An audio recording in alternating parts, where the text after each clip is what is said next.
Salam sejahtera semua. Hari ini, kumpulan saya akan membuat pembentangan bagi subjek GMGA 3063 Perbandingan Pentadbiran Awam. Sebelum membuat pembentangan, biarlah saya untuk memperkenalkan ahli kumpulan saya. Ahli kumpulan saya terdiri daripada Puan Sharifah Hamsiah, Puan Huang Aileen, Puan Sharifah dan saya Jenny Yong. Tajuk yang kumpulan saya akan bentangkan adalah Perbandingan Pentadbiran Awam antara Malaysia dengan Indonesia. Untuk makluman semua, pentadbiran awam adalah sebuah organisasi dan pengurusan manusia yang memainkan peranan penting dalam pentadbiran sesebuah negara.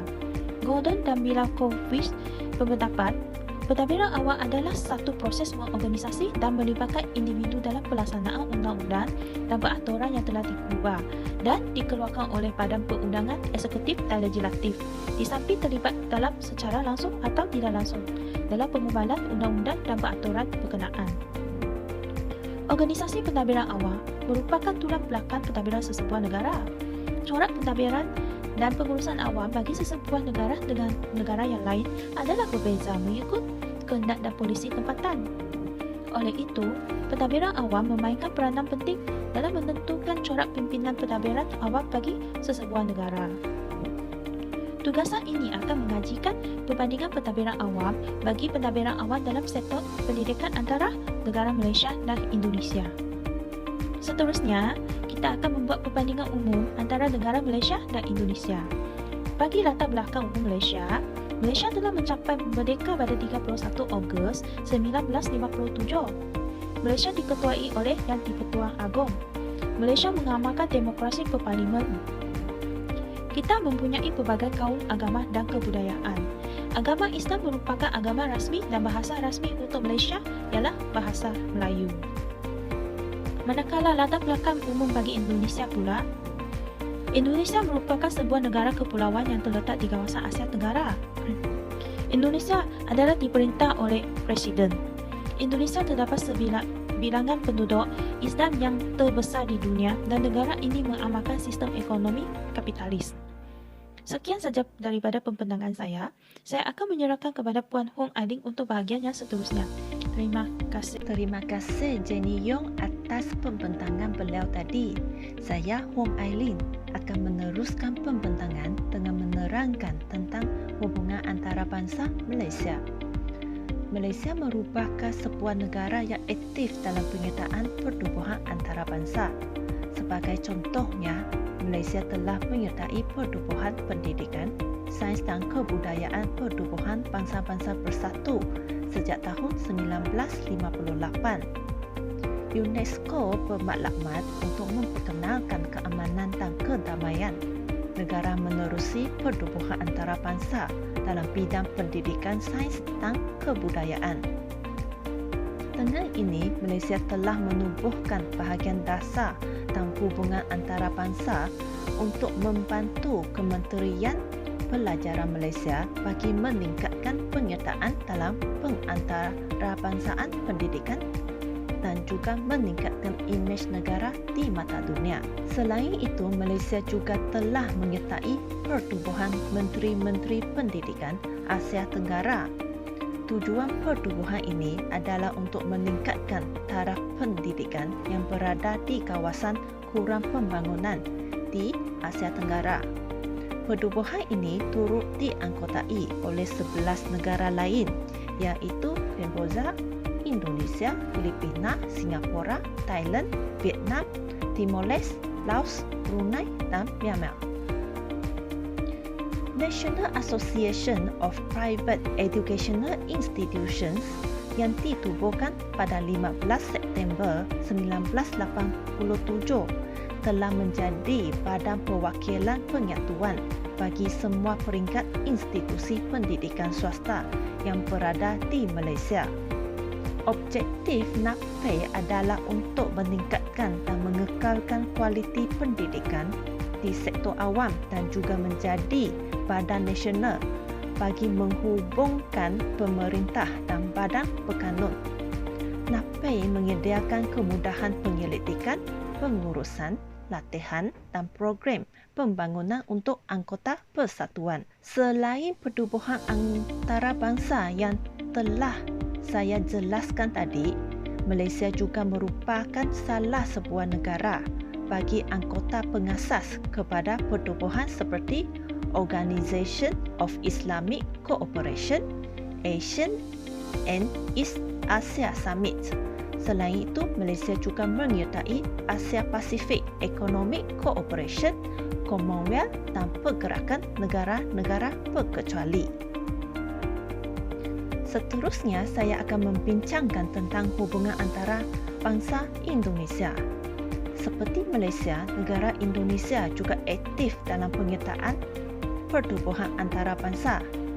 Contohnya, Indonesia adalah salah satu pelapor penubuhan ASEAN yang merupakan sebuah pertubuhan kerjasama serantau dalam bidang ekonomi, geopolitik, sosial dan pendidikan di rantau Asia Tenggara. Peranan Indonesia dalam perhubungan antarabangsa juga berkait dengan pertubuhan bangsa-bangsa bersatu. Penyertaan dalam pertubuhan ini dapat mencerminkan bahawa Indonesia sangat aktif dan berusaha untuk menjaga keamanan dan perdamaian dunia di samping mempromosikan hak asasi manusia. Indonesia juga merupakan anggota kepada Non-Aligned Movement. Pertubuhan ini memperjuangkan hak untuk menentukan nasib sendiri, kebebasan negara, kedaulatan dan integriti negara anggota. Gerakan ini menentang semua bentuk imperialisme dan kolonialisme serta diskriminasi kaum. Pertubuhan ini juga menyokong pelucutan senjata dan kesesamaan kedaulatan dengan tidak campur tangan dalam urusan negara lain. United Nations International Children's Emergency Fund merupakan satu pertubuhan antarabangsa yang berada di bawah naungan PBB. Peranannya adalah untuk membantu dan melindungi hak kanak-kanak di seluruh dunia termasuk di Indonesia. Berlandaskan hasrat United Nations International Children's Emergency Fund, kerajaan Indonesia telah membentuk satu dasar pendidikan asas. Dasar ini bermaklumat untuk mengurangkan bidan rakyat yang tidak bersekolah di samping memperkukuhkan sistem pendidikan yang sedia ada demi meningkatkan hasil pembelajaran dan perkembangan kemahiran golongan belia. Sementara itu, Indonesia turut mengambil peranan penting dalam bidang pendidikan yang menjadi keutamaan UNESCO, iaitu United Nations Educational, Scientific and Cultural Organization. Indonesia telah menyalurkan bantuan dengan menempatkan tenaga pengajar dalam Teacher Task Force for Education for All, iaitu salah satu program utama UNESCO yang bermaklumat untuk meningkatkan kualiti dan kuantiti tenaga pengajar. Indonesia juga membentuk hubungan kerjasama dengan Perancis bagi merealisasikan hasrat mereka dalam bidang pendidikan. Pada tahun 2016, seramai 250 pelajar dari Indonesia telah melanjutkan pelajaran mereka ke Perancis pada bulan Ogos. Mereka berjaya diserap ke berbagai peringkat universiti dan sekolah menengah di Perancis. Sekian sahaja pembentangan saya pada hari ini. Seterusnya, Puan Safrina adalah dijemput untuk menerangkan tentang perbandingan pentadbiran awam dalam sektor pendidikan antara negara Malaysia dan Indonesia. Sekian, terima kasih.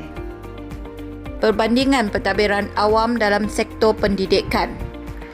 Kedudukan kemajuan sesebuah negara sangat penting dan diukur dari sektor pendidikan. Sistem pendidikan yang diterapkan adalah berbeza-beza di setiap negara. Ini dipengaruhi oleh faktor seperti ekonomi, sosial, budaya, sejarah dan sebagainya. Penerapan sistem pendidikan, setiap negara mempunyai perancangan jangka masa pendek dan jangka masa panjang bersesuaian dengan cita-cita ideal bangsa sekaligus dapat menghasilkan sumber daya manusia yang berkualiti. Sejarah pendidikan Malaysia. Revolusi pendidikan bermula sejak zaman pra-merdeka sebelum tahun 1957. Zaman pasca merdeka tahun 1957 hingga 1970. Zaman Dasar Ekonomi Baru tahun 1971 hingga 1990, Zaman Dasar Pembangunan Negara tahun 1991 hingga 2000 sehingga kini. Objek utama sekolah ini adalah untuk melahirkan individu yang mempunyai sifat moral yang tinggi. Terdapat juga sekolah vernakula yang menggunakan bahasa ibunda seperti bahasa Melayu, bahasa Cina dan bahasa Tamil dalam sistem pengajarannya. Pendidikan di Malaysia ketika zaman penjajahan Inggeris mempunyai ciri-ciri kurikulum yang berbeza antara satu sama lain. Ketika penjajahan tersebut, monitoral sistem digunakan dalam sistem pendidikan di mana guru-guru diberi latihan kerja secara profesional dan dihantar ke Raffles College untuk meningkatkan mutu pendidikan. Indonesia. Sistem pendidikan di Indonesia pada awalnya diberikan secara langsung oleh orang tua atau tokoh masyarakat setempat dari rumah. Pendidikan yang dipelajari ini pada awalnya berkisar tentang cara memenuhi kelangsungan ekonomi hidup mereka serta kehidupan spiritual moral. Kemasukan budaya asing banyak mempengaruhi sistem pendidikan di Indonesia seiring dengan kebudayaannya. Sistem pendidikan di Indonesia boleh dikatakan banyak dipengaruhi oleh kebudayaan-kebudayaan yang berkembang selepas penjajahan. Sistem pendidikan ketika zaman kerajaan Islam diajar dalam dua bentuk iaitu pendidikan di tempat beribadah umat Islam ataupun masjid dan pendidikan di sekolah. Ketika zaman penjajahan Belanda, sistem pendidikan adalah berkonsepkan budaya barat. Pendidikan gaya barat ini pada mulanya hanya untuk golongan elit sahaja. Namun seiring dengan peredaran zaman, golongan rakyat bawahan mula mendapatkan pendidikan yang sama rata. Sistem pendidikan ketika itu menggunakan bahasa daerah dan ada juga menggunakan bahasa Belanda sebagai bahasa pengantar. Pendidikan adalah bertujuan untuk membentuk rakyat yang berkualiti di dalam bidang industri dan ekonomi.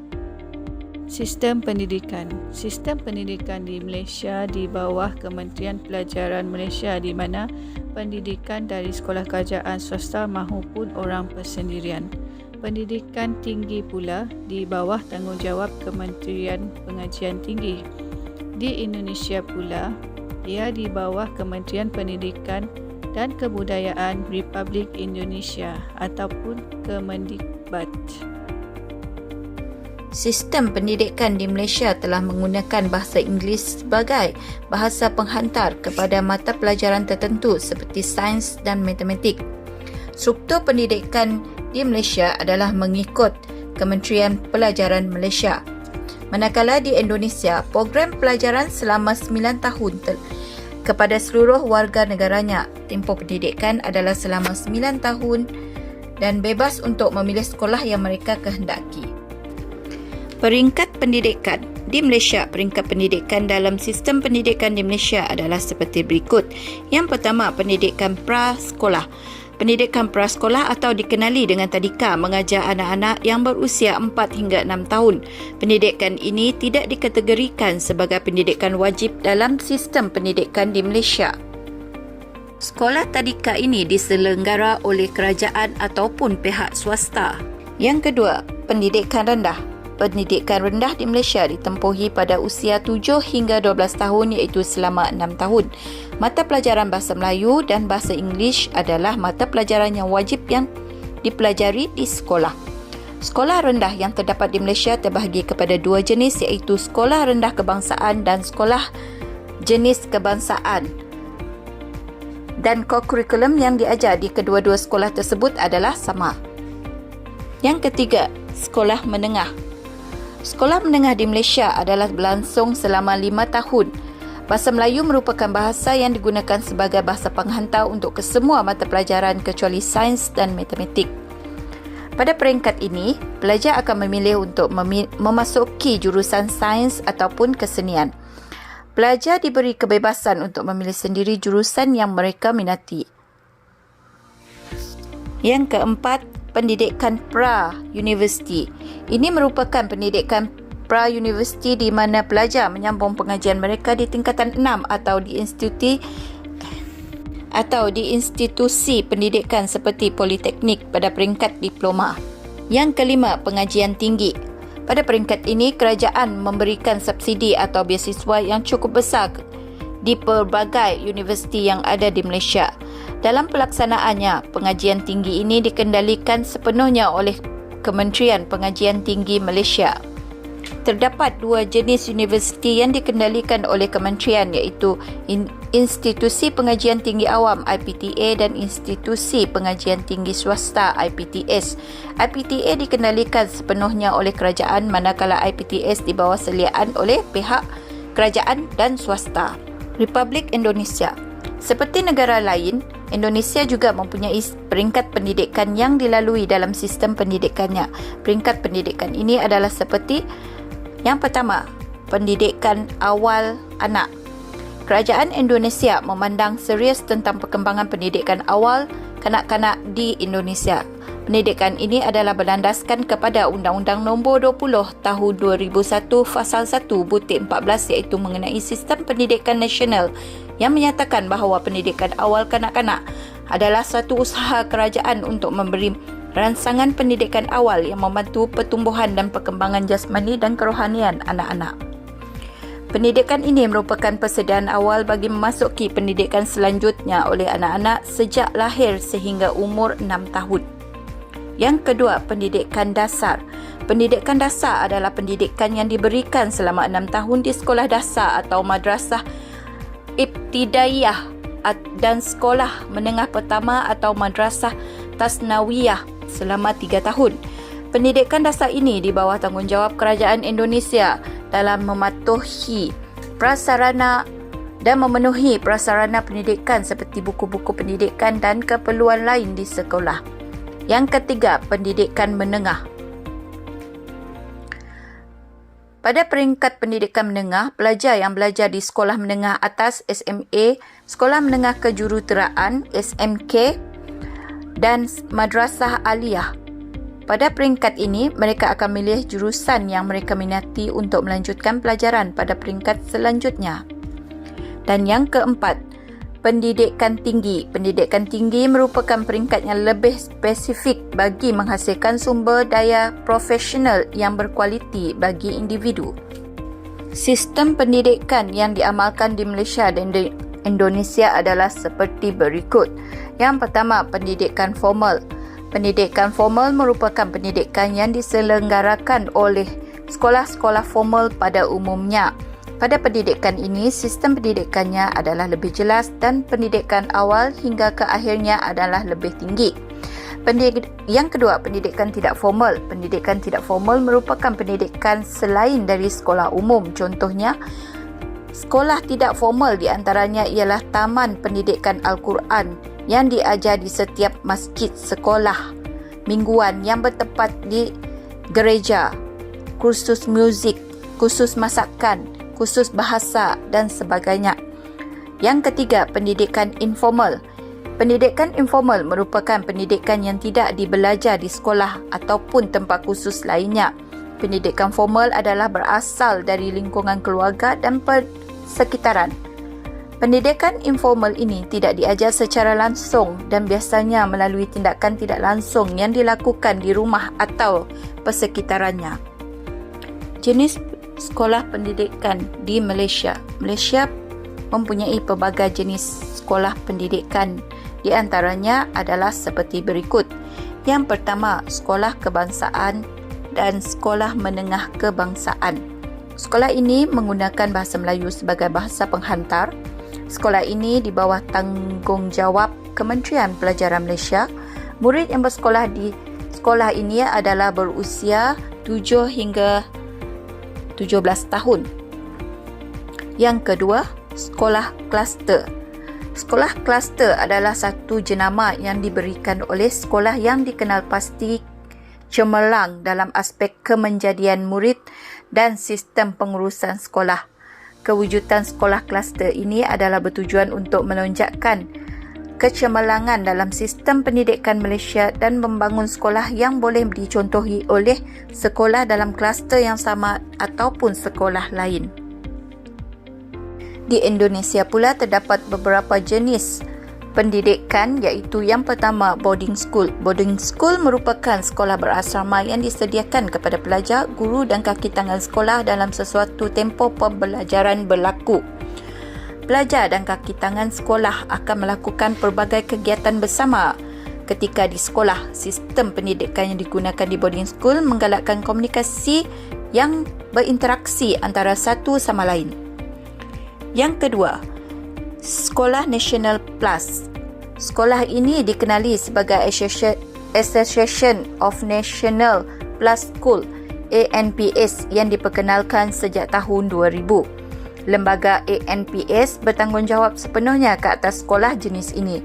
Sekolah ini menggunakan Curriculum Commit sebagai dasar pelaksanaannya. Sekolah ini menggunakan bahasa Inggeris dan bahasa Mandarin sebagai bahasa penghantaran.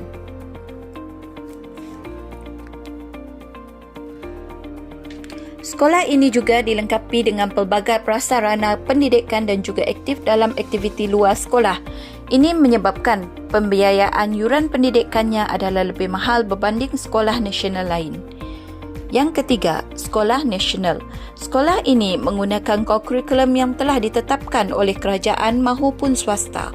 Sekolah ini menggunakan bahasa Indonesia sebagai bahasa penghantarannya. Segala kos berkaitan dengan pendidikan ditanggung oleh kerajaan dan juga swasta. Dan yang keempat, sekolah internasional.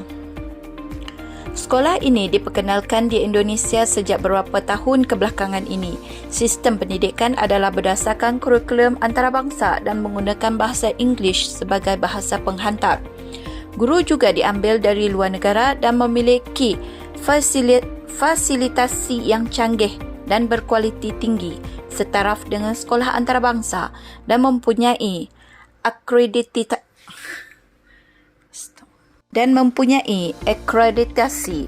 Kebanyakan pelajarnya adalah dari golongan elit kerana yurannya adalah mahal. Jenis sekolah yang kelima di Malaysia, sekolah agama Islam. Sekolah ini merupakan sekolah yang terawal wujud di Malaysia sejak sekian lama. Kewujudan sekolah-sekolah ini seperti sekolah pondok, madrasah dan sekolah agama banyak membantu dalam membina sasiah pelajar melalui penerapan pendidikan keagamaan. Yang keenam, sekolah bestari. Sekolah ini mengaplikasikan kemajuan teknologi ICT dalam penggunaan komputer dan teknologi moden dalam proses pengajaran dan pembelajaran. Sekolah ini memastikan semua pelajarnya mencapai tahap pendidikan sepenuhnya mengikut kadar dan gaya pelajaran yang berlainan. Yang ketujuh, sekolah teknik dan vocational.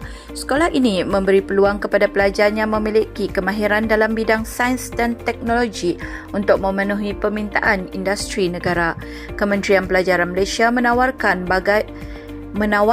banyak program pendidikan dalam bidang teknikal dan kejuruteraan kepada pelajar yang terpilih. Yang ke-8, sekolah berasrama penuh. Sekolah ini merupakan sekolah menengah khas yang memberi peluang kepada anak bumi putera yang cemerlang dalam UPSR dari luar bandar dan melanjutkan pelajaran mereka di sekolah berasrama penuh. Dan yang ke-9, Maktab Rendah Sains MARA (MRSM). Sekolah ini merupakan sekolah berasrama penuh yang di bawah seliaan Majlis Amanah Rakyat MARA. Sekolah ini merupakan satu usaha MARA untuk mencapai matlamat dalam bidang latihan dan pendidikan kepada kalangan bumi putera. Sekolah manakala di Indonesia, sekolah yang kelima adalah Sekolah Alam. Sekolah ini diasaskan oleh Lendo Novo dan sekolah ini diperkenalkan bagi menekankan secara praktikal tentang alam semula jadi. Sekolah ini tidak memerlukan yuran pengajian kerana ianya berkonsepkan secara terbuka kepada anak-anak yang tidak mampu untuk membiayai yuran pengajian untuk bersekolah. Sekolah ini memberi ilmu tentang bercucuk tanam, menternak haiwan dan juga bertani. Sekolah yang ke-6 di Indonesia adalah sekolah madrasah. Merupakan sekolah yang berkonsepkan sekolah pondok dan mengajar tentang ilmu keagamaan kepada para pelajarnya. Sekolah ini di bawah seliaan kerajaan dan menggunakan sistem kurikulum dari Kemdikbud dalam sistem pembelajarannya. mendedahkan pelajar yang beragama Islam dalam ajaran agama Islam. Yang ketujuh, sekolah rumah iaitu homeschooling. Merupakan sekolah yang dibuat di rumah sahaja. Ibu bapa memilih dan membayar guru yang terpilih untuk mengajar anak-anak mereka dari rumah. Guru tersebut akan mengajar menggunakan sistem kurikulum yang sama bersesuaian dengan kurikulum yang diperkenalkan oleh kerajaan. Nombor 10, sekolah confirming. Sekolah ini dikenali sebagai sekolah jenis kebangsaan SMKJ. Sekolah ini diklasifikasikan sebagai sekolah bantuan kerajaan di mana kerajaan memberi sokongan dalam bentuk memberi gaji kepada kaki tangan sekolah dan menyediakan prasarana yang diperlukan oleh sekolah untuk pendidikan. Sekolah ini adalah di bawah tanggungjawab kerajaan. Keseluruhannya, kedua-dua negara ini hampir memiliki persamaan pada peringkat dan sistem pendidikan yang diajar oleh mereka. Kedua-dua negara ini juga banyak memberi perhatian penuh dalam sistem pendidikan negara dalam pentadbiran awam supaya negara mampu membina rakyat yang menjadi tunjang kepada bangsa yang berkualiti dan berdaya saing serta melawan arus globalisasi. Sistem pendidikan mana yang lebih baik, Malaysia atau Indonesia? Fikir-fikirkanlah. Sekian, terima kasih.